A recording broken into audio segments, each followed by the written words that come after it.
exciting episode of the Friends Talking Fantasy Podcast. My name is Charles, and with me today, as always, is my lifelong friend and co-host, Dylan.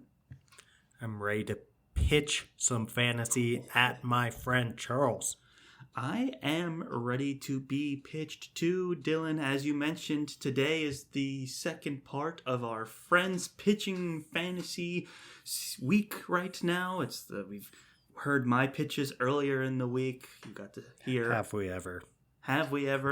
Ran through all three of mine. Dylan will have to pick one eventually, but before we can do that, he's got to pitch 3 books to me so that I have something to pick as well. Isn't that right, Dylan? That's exactly right. And I've got 3 awesome books / series to pitch to you. You're going to have a really tough choice on your hands with these 3. Mm-hmm. Well, the only thing that's, Dylan's going to pitch his 3 books to me. I'm going to consider them. We're going to give you some time over on the socials to let your thoughts known, because I have gotten a glimpse into Dylan's pitches, and I am very curious to see what the public wants to, responds to in Dylan's pitches. I could use and all the help I could get. So maybe, hearing Dylan's pitches will help me solidify a decision. I'm hoping so. And I'm just really excited to get into it. Yeah, well, 3 books / series coming at you, Charles, but you can only pick one. Thus are the rules of Friends Pitching Fantasy. Only pick one to be among our next read. So here I go. I'm going to pitch to you, starting with the Gentleman Bastards series by Scott Lynch. We've already read, actually, the first book, The Lies of Locke Lamora, but I'm pitching the rest of the series. That would be Red Seas Under Red Skies and The Republic of Thieves. I'd like to have us fully caught up with Scott Lynch's available books in that series, if you select this one. The next book that I'll be pitching after that will be Legacy of the Brightwash by Krystle Matar. This is book 1 in the Tainted Dominion series. This is that self-published darling that you'll see people raving about all over social media. And then after that, Charles, we've got a heavy hitter in Gardens of the Moon. That is by Steven Erikson, and it's book 1 of Malazan Book of the Fallen. That is a heavy lineup you've got there, Dylan. Yes. I can't believe Malazan is in the mix after all this time. We've always talked about it in kind of a nervous way. Just the idea of taking that on is quite the endeavor. So exciting times in the Friends Pitching Fantasy lineup here. And I guess, I'm excited about all of these in different ways. And I don't know a whole lot about. I know I've read Gardens of the Moon, but the other 2 are going to be relatively new to me. So I'm really excited to hear more about them, and hopefully the decision will come clear to me through your pitches. But as of right now, I'm struggling. Let's hope that between my pitches and the wonderful listeners providing their own opinions through the polls we'll throw out on social media, I think you'll be ready by the time that likely Friday episode comes out, where we'll decide on which books will be among the next reads and which will fall by the wayside, Charles. But without further ado, I think it's time that we discuss the remaining books in the Gentleman Bastards series. I've worked hard on these pitches, Charles, and I'm excited. Not an easy task to pitch some of these. These are some big hitters. They practically pitch themselves, Charles, and no more so than the 2 books remaining in the Gentleman Bastards series. Red Seas Under Red Skies. That one, I'll give you stats as we like to do to kind of set the tone here. Red Seas Under Red Skies, 4.25 score on Goodreads from 141,000 ratings. And then Republic of Thieves, 4.22 on Goodreads from 106,000 ratings. Typically, I would also give kind of the back of the book premise, but since we're starting here from a book 2, I'll give you a little bit more of a general description of Gentleman Bastard, just to ground the listener in that if they haven't yet read the book, Lies of Locke Lamora, and then we'll get a little bit deeper into the pitch. So we've got a series that follows the escapades of Master Thief Locke Lamora, and his group is called the Gentleman Bastards. We start off with that in the first book. Locke Lamora, he is just the quintessential rogue thief, and he is full of witty dialogue, as are many others in this series. We're going to deal with exciting heists. He's kind of lovable anti-hero thief kind of guy, and he's got a really great relationship with those in his thieving crew. We have the second book is the one we'd be starting with, Red Seas Under Red Skies. We take to the seas because it's a swashbuckling adventure, and one that, Charles, I think you would really enjoy. But I have to say, Charles, you have a sordid history with this series. So for about a decade, let me get into what's happened here. For about a decade prior to Friends Talking Fantasy's conception, I tried to get you to read that first book, The Lies of Locke Lamora, one of my favorite books of all time. At one point, I personally took you to the now defunct bookstore in our hometown and bought you a copy. I took it. I just put it in your hands, Charles. I asked, please read this for me. And you just declined to do that. And then finally we started a podcast, and I believe in our first ever Friends Pitching Fantasy, The Lies of Locke Lamora was among the books. I probably pitched the whole series back then. And that happened multiple times where you refused to pick up the series, and then it got to the point, Charles, where an internet campaign started. Our listeners bombarded you. Yeah. Our listeners bombarded you on social media with constant pleas to read Lies of Locke Lamora. First time we ever got a write into the show from a fan was begging to read Lies of Locke Lamora by Scott Lynch. Right. There was even a change.org petition, as you mentioned. People signed on to try to get you to read it. Please, Charles, please be the change you want to see in the world. And even after that, we did not get you reading it for a long time. I mean, even probably another year after the change.org petition. But we finally, when we got back off hiatus, you read the first book. Mm-hmm. And then, Charles, you had the audacity to put this series aside for a year and a half at least, because that's about where we are right now, after that. Okay? That takes some nerve. I mean, why do you hate me, and why do you hate the fan base is probably where I'd start. This saga all starts, okay? Way before FTF.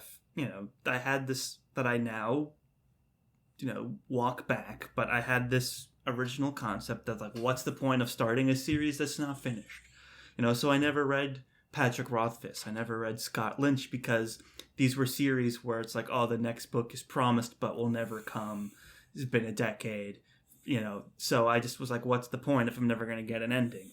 I've, since read Patrick Rothfuss. I've since read Scott Lynch. That doesn't affect me anymore. It's not really the point, right? It's these books stand up in their own right and are super loved and acclaimed and influential works, and I had an incredible experience reading all of them, and I've read, Game of Thrones as well, the whole Song of Ice and Fire, all the books that are out, and if the next one comes out, great, but until then I had a great time reading them, so that's changed. The interesting thing about Scott Lynch, though, is this book is a contained story, more or less, and then the series is so early on and so delayed and ongoing that the influence on the other two isn't as strong as this one. So when you had pitched it, you only pitched this one, which I happily read and loved, and I would happily read more. It just didn't fall into our calendar. So many authors that we need to read and represent and discuss, and so we feel like we can tick off the Scott Lynch and move on. I think now it's an interesting time to be like, okay, new year, new FPF. New year, new Charles. New me. Scott Lynch only read the one book, but absolutely loved it. He absolutely smashed it. There's no reason not to read the other two at this point. So that's the history. Would very happily pick this up again. Just have to decide if it's going to stand up versus your two other pitches, of course. But no, it's a very strong contender because we had such a great time with this. You say there's no reason not to read, Charles. Let me give you some reasons to read. Okay. As with the previous book, the Gentleman Bastards series keeps up the incredible and humorous dialogue that you see featured in the first book. Continues to be a masterclass in inventive swearing and insults. Another reason to finish the series is the fact that we get a lot more fleshed out between the Locke and Jean friendship. You'll remember that after all the hype around these two, you left the first book feeling almost a little disappointed, as I didn't quite live up to the best duo in all of fantasy moniker. Yes. And I totally see where you were coming from, because when I read that, reread that to discuss it on the show, I was like, wow, it doesn't really hit its peak yet. It gets fleshed out way more in the following books. And I know, Charles, that you want to understand why everyone is so obsessed with this best friendship in fantasy with Locke and Jean. And I think you will come away understanding that if you finish this series. So not only does that relationship get fleshed out, but so do the characters and the world. We get a way deeper look at Locke as he grapples with psychological issues. Charles, I love that. It gets us, it rounds him out as a character, really, because I think in the first book he can be a little bit of this badass genius con artist, and he's smarmy, and look at this rogue. He's so charismatic, but here we get to see more of him as a person, and he's such a great character when we get him fully fleshed out like that.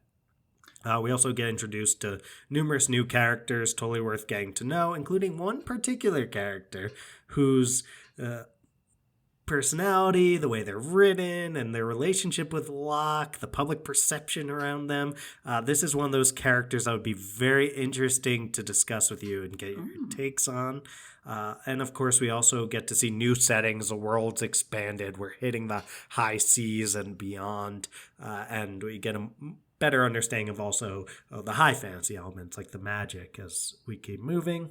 In all, this series keeps the fun and excitement rolling as we stick around with our incredible characters and their hijinks. It's time we catch up with this series and complete the job that we set out to do when we read The Lies of Locke Lamora. The only thing that we can do to make that happen, Charles, is for you to select this series in Friends Pitching Fantasy. Well said, Dylan. I think the most convincing point, which you didn't have to say, is an underlying threat, is that if I don't choose this, it's just going to be a smear campaign against me for until we read it again, which could be, several weeks from now, months from now, so I have taken that into consideration as well. It's very compelling, but you don't have to say it. I perceive the threat. Yes, the underlying threat is certainly there, Charles. But you shouldn't do it for that. You should do it because it's an awesome series. No, there's a lot to love. Like you said. You love the first book. You love the Jean first and book. Locke. Love the first book. Love the swearing. Love the potential of Jean and Locke, which was definitely strong in the first book. But I think when people speak of them fondly, they're probably alluding to more that's happened in the series. Yeah. So I'm looking forward to being a part of that an informed part of that conversation as well. So excellent pitch, Dylan. I'm ready to pick it, if not for two other wonderful books that you have to talk about. That's a problem when it comes to French pitching fantasy. If it was only pitching one book, it would be a very easy choice. Yes. But I'm going to have to pitch two more, starting with Legacy of the Brightwash by Krystle Matar. That's got 4.29 on Goodreads from 416 ratings. It was also a finalist for Mark Lawrence's Spiffbo competition, the self-published fantasy blog off. I believe this was the year that I was a judge, so it holds a special place in my heart. I didn't end up reading it as part of that, but a special place in my heart for that reason. And it was also a nominee for our fantasy, the fantasy subreddit's Best Debut and Best Indie Awards. And this one, I have no qualms about giving a summary. This is grabbed from Goodreads and likely the back of the book as well. Follow the law and you'll stay safe. But what if the law is wrong? Tashue's faith in the law is beginning to crack. 3 years ago, he stood by when the authority condemned Jason to the brutality of the Rift for non-compliance. When Tashue's son refused to register as tainted, the laws had to be upheld. He'd never doubted his job as a regulation officer before, but 3 years of watching your son wither away can break down even the strongest convictions. Then, a dead girl washed up on the bank of the Brightwash, tattooed and mutilated. Where'd she come from? Who would tattoo a child? Was it the same person who killed her? Why was he the only one who cared? Will Tashue be able to stand against everything he thought he believed in to get the answers he's looking for? Only one way to find out, Charles. That's in the back of the book. She specifically, says Charles. No. That last sentence was added by me, a little flair. Okay. As I'm sure you remember from the long ago times in which you actually went on social media, Legacy of the Brightwash has...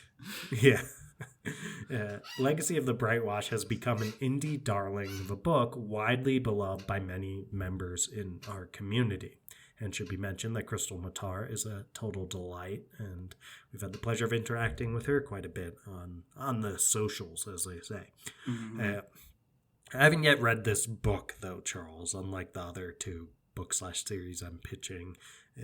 But I've been wanting to read it for a really long time. And everything I've heard about it has me thinking that it's just an all-around awesome novel. It's got everything. I see praise for the impressive prose, for the fleshed out complex characters, and for this unique Victorian setting.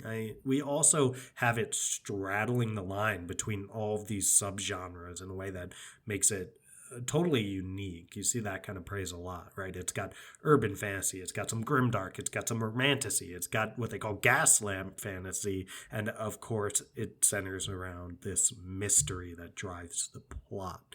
And whenever I haven't read a book, Charles, I go to some of our trusted friends in the community, and I've grabbed some quotes here. I mean, we're going to start where just about every Goodreads review page starts, which is with a Patrick Leo review. I just grabbed one line from the prolific Patrick Leo. We should just have episodes where we just read his reviews, and then that's the episode. Those are the pitches. He is prolific. I mean, a reviewer extraordinaire, booktuber extraordinaire. He PPF, loved this book. Patrick pitches fantasy. Yes. So he said, if you love a slow burn murder mystery and political fantasy with superbly written, flawed characters, even more so if you love reading romance too, make sure to read Legacy of the Brightwash. But he is I love all far those from things. alone in these in these kind words that you'll see. I mean, we've got K.R.R. Lockhaven, author of The Conjuring of Zoth Avarix, who said, "This is definitely among the best books I've read in a long time." We've got reviewer extraordinaire Nick Borelli saying, "There are good books, and then there are books that leave a lasting impression that you can't shake no matter what. I mean, you literally can't avoid the intense emotions that seem to permeate every part of your being after finishing it." We've got reviewer extraordinaire Fantasy Book Nerd. Book Nerd. FBN. Yeah, Fantasy Book Nerd. You'd think I'd know how to say the word nerd. But we call him FBN for short when we can't pronounce the relatively simple words in his name. We like to abbreviate things here. Yes, an exceptional debut that brings something that I have not seen previously to the fantasy genre. We've got Dan Fitzgerald, author of The Hollow Road, says, "The story winds its way through with such an original cadence that you're sure you've never read anything like it." And that's the kind of praise you see a lot. It's like nothing else you've read. I'll also say that while we know that you, Charles, can at times blush at the steamy romance in a book, and it's not always your jam, a common thread that I've seen throughout reviews on this book is that many folks will say, "Hey, I don't always like romance. I don't read a lot of romantasy. But in this book, I really appreciated the slow burn romance and how it's done." So that's for you, Charles, because I know you'll have reservations. In all, this book presents the opportunity to support an amazing indie author, to read a book that's extremely unique, would be a fresh breath of fresh air, and to see what all of the fuss that you see in all over social media is about. Beautiful pitch, Dylan. It's like you said, she's such a wonderful personality on social media that, like, this book has been in the back of my mind. I've been curious about it ever since we found this community 3 years ago, or however long it's been now. And that book cover I'm just so familiar with now. I just recognize it by its silhouette as her book. It's that prevalent in our community, and I'm wondering if, like, this is, with all the praise around it, with all the praise around it and all of the conversation around it, that's pretty much centralized in our community. If there's something like, not to say hidden gem potential, since it's a Spiffbo finalist and all of this, but still, it feels like there's a bigger audience that, this would appeal for, that we are in, like, the late discovery of it too. So very fascinated by all of that, and to support Krystle, of course. And the premise is super interesting. Too many people have said it's, like, so good and like nothing they've ever read before that you're like, okay, what's going on? What is this? Curiosity's piqued. And I mentioned this earlier. I'm kind of vibing on the, like, tattoos as a clue device, a la Memento, a la now here's a corpse washed up that's all tattooed out, and using those as clues. It's kind of a fascinating premise that may be underutilized. So super interested to dive into all of that. It just seems like something so, because I know what I'm getting into with Malazan. I've read it, and then I know what I'm getting into with Scott Lynch because I've read the first book. This I have literally no idea, and there's something exciting about that, and that makes it a really tempting choice. So it's and if I don't pick it, I'm going to be, like, agonizing over it. But same with Scott Lynch, and maybe Gardens of the Moon too, but I'm a little more intimidated by that. But between those two, I'd agonize over missing it, because I kind of want to dive into both. So you would not agonize over Gardens of the Moon. I'm agonizing over reading it, honestly. Yeah. It's going to be but it's one of those things you got to do. It's such a big sense of influential. We'll get to that. Yeah, Charles, this is one that... it doesn't just pique your interest for the reason of like everyone's talking about it and for the reason that you haven't read anything by the author. It's also like, yeah, you haven't read anything by the author, so there's already a level of mysteriousness around any book like that. And then it's like, oh, also, this is not like anything you've ever read before, right? Because it's like, if you read, like, I successfully pitched Brian McClellan's Powder Mage trilogy, Last Friends Pitching Fantasy, and you picked it, but I feel like, you know, he's a protege of Brandon Sanderson, and it kind of fits with a lot of our bread and butter books that we tend to cover on Friends Pitching Fantasy. You're probably like, I kind of have a sense of what I'm getting into, and I bet it was like a what you got food, was not far off. It's like, well, okay, this time there's guns, and he's a little darker than some of Sanderson's work, but you got the magic systems, you got the epic fantasy, you got the warfare. Like, not shocking. This, I mean, who knows what we're going to get if we dive into this, and I've not read it either, so I got nothing to tell you besides what these awesome reviewers and folks are saying. It's exciting always diving into a new work, a new author, especially one as well received as Krystle. I think it's a tough choice, man. It's a tough choice. Thank you for that.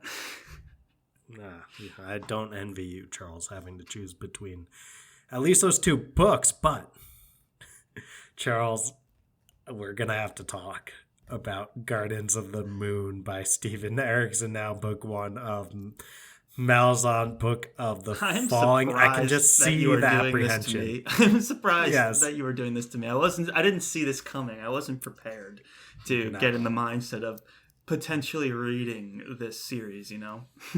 Yes. And we're talking about a series, though, that has 3.92 rating on Goodreads. Or, sorry, not series. A book in Gardens of the Moon. I'm only pitching the first one. Interesting. For now. 3.92, and you'll see a large increase after that. I mean, if we go to Deadhouse Gates, I want to get the actual number right here, because I wasn't originally going to get into that part of it, but this is widely considered 4.3 with 72,000 ratings. So that is a large increase from book 1 to book 2. And not that 3.92. It's not like, you know, it's not like it has like a 2.8 where it's alarming. It's just a little bit lower than a lot of the books we tend to bring onto Friends Pitching Fantasy, which tend to have 4 and above. But anyway, let's get into this summary that I can read, because this is a book 1. Vast legions of gods, mages, humans, dragons, and all manner of creatures play out the fate of the Malazan Empire in this first book in a major epic fantasy series from Steven Erikson. The Malazan Empire simmers with discontent, bled dry by interminable warfare, bitter infighting, and bloody confrontations with the formidable Animander Rake and his Tist-Ante, ancient and implacable sorcerers. Even the imperial legions, long inured to the bloodshed, yearn for some respite. Even the vocab in the summary is a little challenging. Soaking it in. You got inured in there. And I've read this book before. I'm like, okay. Yet Empress Lacine's rule remains absolutely enforced by her Dreadclaw assassins, for Sergeant Whiskeyjack and his squad of bridge burners, and for Tattersail, surviving cadre mage of the 2nd Legion. The aftermath of the siege of Pale should have been a time to mourn the many dead. But Darujistan, last of the free cities of Genabakis, yet holds out. And it is to this ancient citadel that Lacine turns her predatory gaze. However, it would appear that the Empire is not alone in this great game. Sinister, shadow-bound forces are gathering as the gods themselves prepare to play their hand. Conceived and written on a panoramic scale, Gardens of the Moon is epic fantasy of the highest order, an enthralling adventure by an outstanding new voice in 1999. He was new in 1999. We were all new voices at one point. I think it was 99. It is 99. So let's, Charles, you and I have to talk. All right? Okay, I'm listening. You've read Gardens of the Moon. Last time I heard that, oh boy, that was not good. Oh, no. Everything okay at home, Charles? Everything's great now, but... Okay. We'll talk off air. Charles, you've read Gardens of the Moon. Dump somebody. We have to talk. I'm not dumping you. Okay, good. Not in the middle of my Malazan pitch. I was like, you couldn't dump me before the whole Malazan summary. Right. Like, you could have spared me that. Yeah. No. I had to make you sit through the Malazan summary and then dumping you as my podcast partner. I'm going solo. I get it. All right. Charles, you've read Gardens of the Moon. Yes. And I've read Gardens of the Moon. Yes. Yet, curiously, we've never had an episode discussing this book or series on the show. It's odd, right? Yeah. Malazan is one of the biggest, in every sense of the word, epic fantasy series in existence. It seems like a series that would be right in our wheelhouse. We've been asked numerous times by listeners if we've covered Malazan, and occasionally, why haven't we covered Malazan? And honestly, Charles, it's a good question. Mm-hmm. But there is a reason, and let's put our cards on the table here. Between you, me, and our wonderful listeners, neither of us really love the book, right? If you couldn't tell, don't tell anybody. Don't tell anyone. It was in fact, it was, but sure, but I'd go so far as to say we were somewhat confused reading it, which is a not uncommon experience. And we had a bit of trouble understanding the extent of the immense hype. Is that fair to say, Charles? For sure. It's such a beloved classic top 10 all-time kind of situation. And it's, of all of those top 10 all-time, it's the one that I'm most... not confused by, but that I'm most separated from, I would say. Yes, yeah, and it's interesting you say top 10. We'll get there too, but I'm here to make several points on account of the rabid legions of Malazan fans and what they might say to our experiences. They're a group, Charles, that may only be matched in regard to their fervor and number by the immense Malazan Empire's military itself. I mean, this is a fan base. Big. Yeah, it's become like a meme on the R Fantasy subreddit that whatever you ask for a recommendation for, it's just Malazan Book of the Fallen.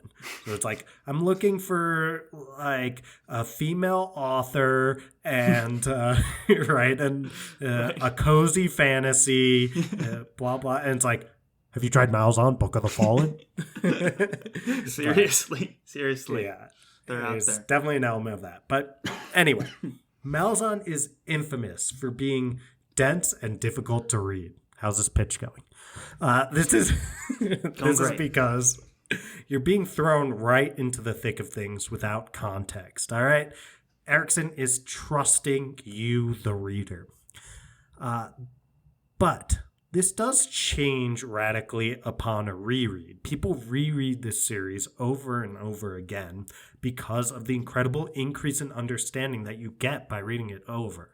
I know it's been a while since we've read it, but I think that this time around we would have a leg up compared to where we were last time, and therefore a much better chance of fully comprehending what's going on and then fully appreciating what's going on at the level of these really incredible fans. Also, it should be noted that many find Gardens of the Moon to be the weakest of the series. How's the pitch going? But this is but this is promising in the sense that it gives us a jumping off point to keep going with the series, right? The goal with Malazan isn't just to read Gardens of the Moon and call it a day. The goal is to keep going, at least at some point, even if not right after we finish this book. And potentially we gotta read this book if we're going to keep going and we're going to see what makes people love this series so much. I mean, there's got to be something here, right? The 117,000 whatever people rating this book and the people who are just extremely vocal about it. Like, there has to be a reason for all of that. And I mean, I have read up to book 3 in this series myself. And I will say, each successive book has been better than the last. So you did say Gardens of the Moon, 10, you thought it was good. There are 10, yeah. Yeah, yes. I mean, it was good. I get the appeal of it, right? Because it's a unique experience in that in terms of like world building and epic fantasy in the truest sense of the word. We'll get there. It offers a reading experience that is unparalleled, that fans of the genre just can identify with so clearly. And Steve Erikson is a background as both an archaeologist and an anthropologist. We'll get there too, yeah. But you've done your homework. Yeah. And it's just so strong and present in this. It's just the matter of like, one, do we have the ability to discuss about this book, to do it enough justice to its own fans who are already kind of scholars of that? That's like the biggest concern on my plate. But it is a huge gap in our reading, and it's one of those pillars of modern fantasy that is probably the biggest one that we haven't covered on the show. Right. I think that's fair to say. It's got to be the biggest. Besides, right. Well, like, jump Harry Potter or something. We haven't done Game of Thrones either, but... Yeah, that's fair. But we've talked about Game of Thrones pretty in-depth at that point. Yes, and we've read all the books. House of the Dragon. And we've done a lot of service for the Game of Thrones community. But the listeners want to hear from us on this series as well. I mean, like I said, we've had people reaching out. It's happened multiple times, and I've had to be like, you all should check out the Green Team podcast, like the Green Team of Legendarium. They do great coverage. I believe they interviewed Erikson as well. So it's like, I've always kind of been like, go somewhere where you can be satisfied. But they want to hear us talk about it. And it's one of those huge gaps, like you said, in our resume. I mean, to give you an idea of what I mean by that, it's the only series in the top 10 of the R Fantasy subreddit's top books list that we've not had a single book discussion episode, or in the case of Game of Thrones, like a discussion of the book, like solely dedicated to that. We've done that for every single other series in the top 10. Yeah. I mean, that's like that. Is that not telling about how much this is a gap in what we've done? There's nowhere on the entire World Wide Web, Charles, where people can get our thoughts in depth on the Malazan book. And that's like borderline an embarrassment on our part as fantasy content creators. We've done our best to not talk about it. We have done our best, but we're done shining doing a our harsh best, light Charles. on it right now, Dylan. I will say this is tough. But it's fair. You're correct. Yeah, 100%. I am something being we've brutally known honest. but have buried for years.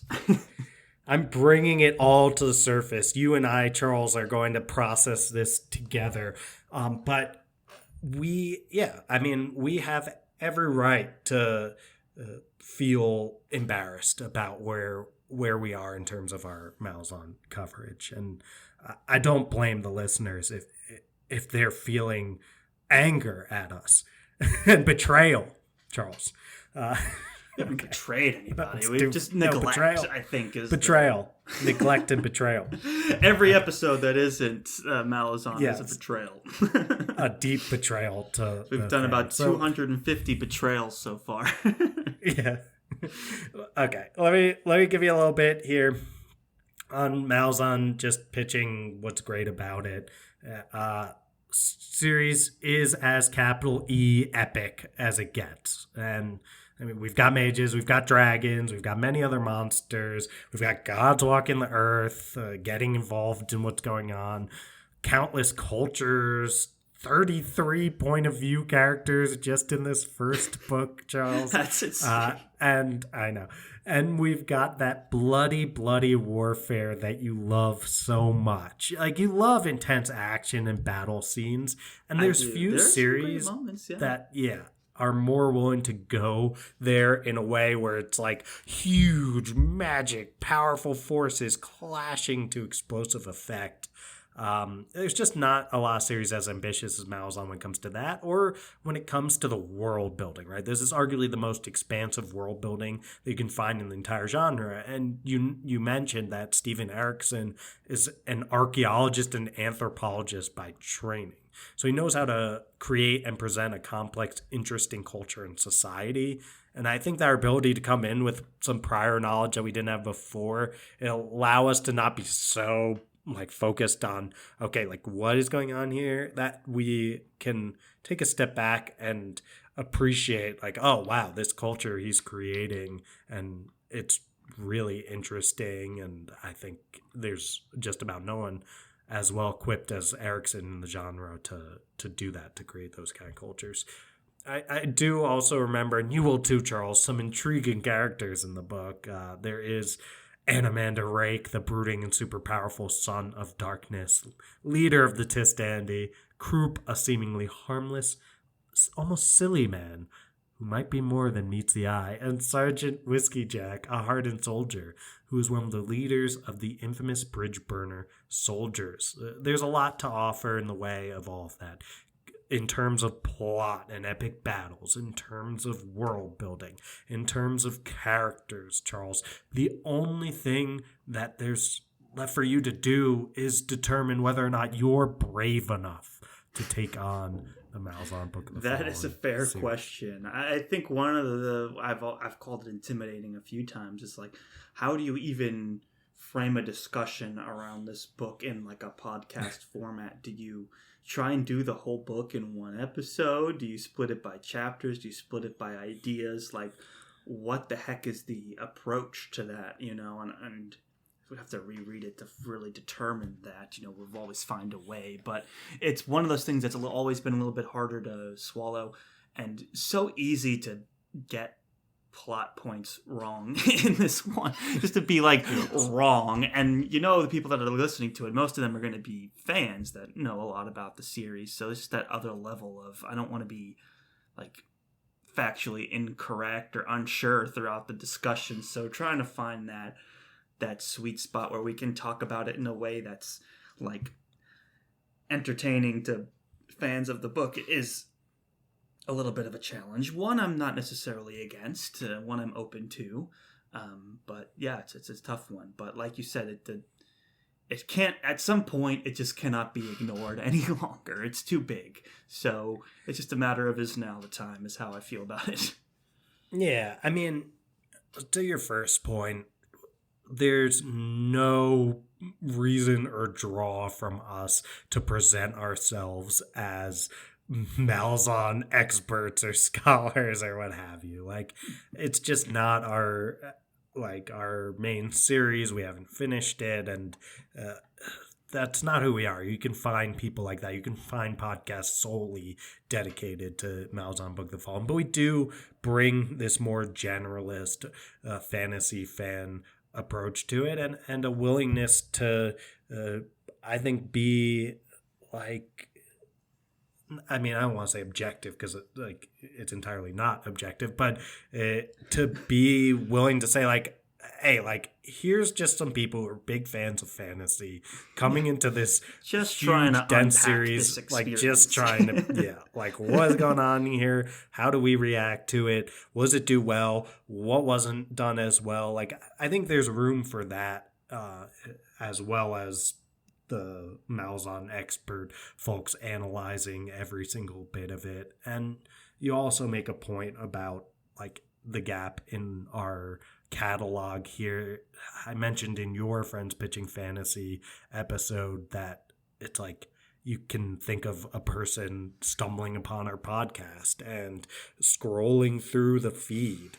And in that case, I was talking about looking for Brent Weeks as an author that would totally make sense that we cover. I think even more so, it's looking through the catalog as a Malazan fan.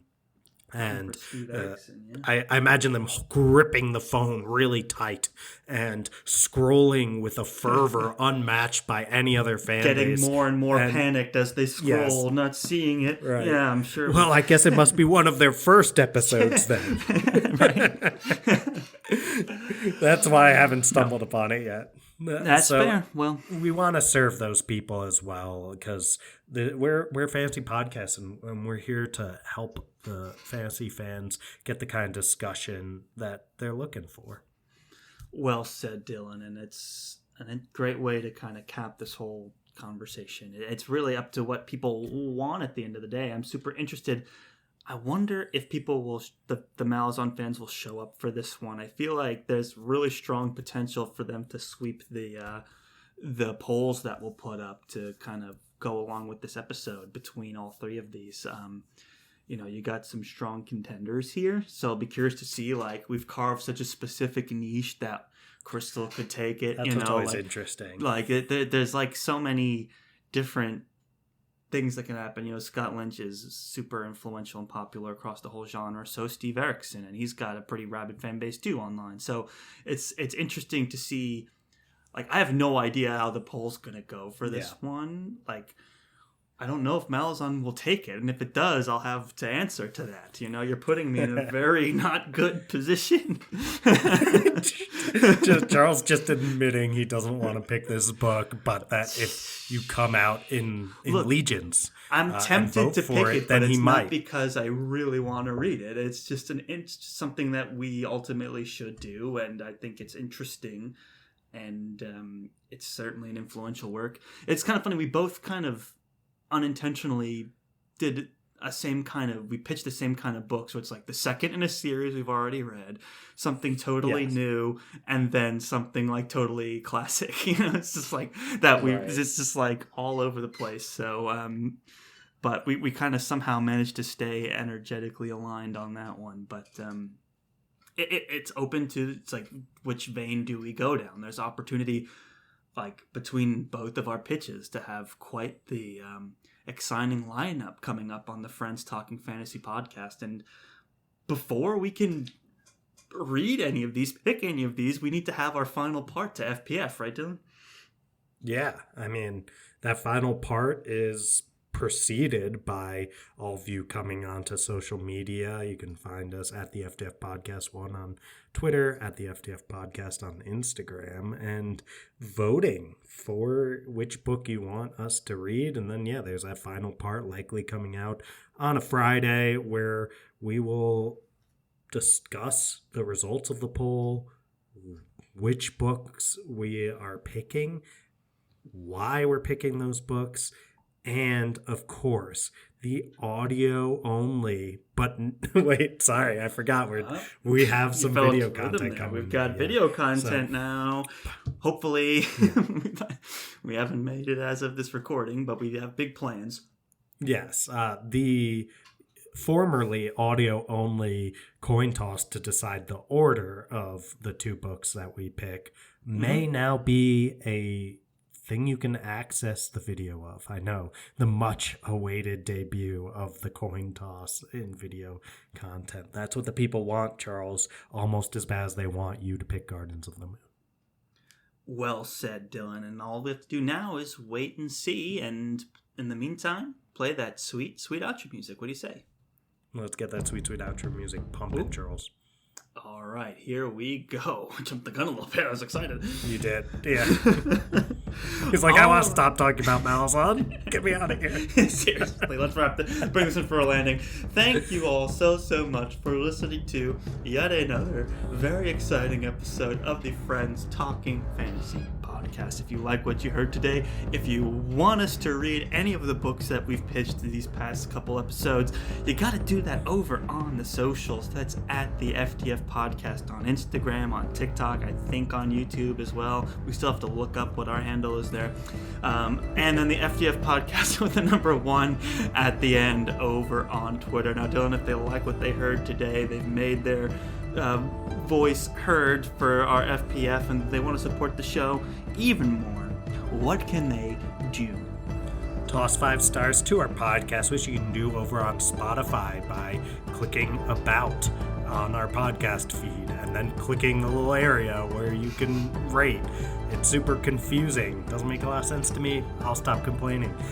You can also rate and review on Apple Podcasts. That means you can write nice things about us. You could just say, Charles has a really wonderful voice, and I appreciate that. The content he's talking about, I can't even hear it because his voice is so soothing. You can write that as long as you give 5 stars. Yeah. But do listen to the content Charles is talking about. It's very good as well. But whether you rate, review, or not, just listening is more than enough, and we thank you so much for doing that. Well said, Dylan. Just listening is more than enough. Thank you all so much. It's greatly appreciated. Thanks for making it all the way to the end. You guys are awesome. And as always, go forth and conquer, friends.